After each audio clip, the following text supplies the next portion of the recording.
Matapos kaaliwan ng marami online, burado na sa lahat ng streaming platforms ang kantang Selos ng rising Moro singer na si Shaira dahil po sa issue ng copyright. Ayon sa recording label ni Shaira na AHS Channel, kusa nilang tinanggal ang Selos dahil sa kasalukuyan pa silang kumukuha ng cover license para sa kanta.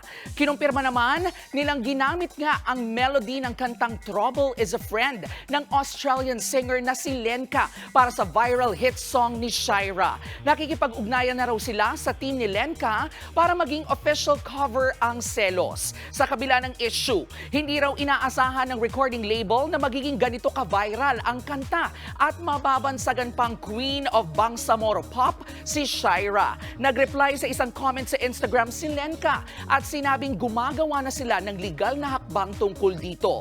Dahil po dito napansin nga ng marami na pareho nga ang tunog ng Selos at Trouble is a Friend.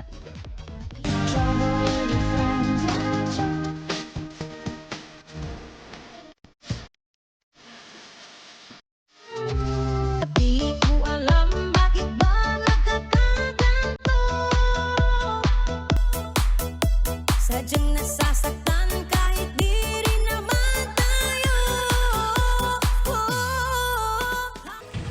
Mga kapatid, ito po ang inyong K-Alaman Queen, Kalad Karen.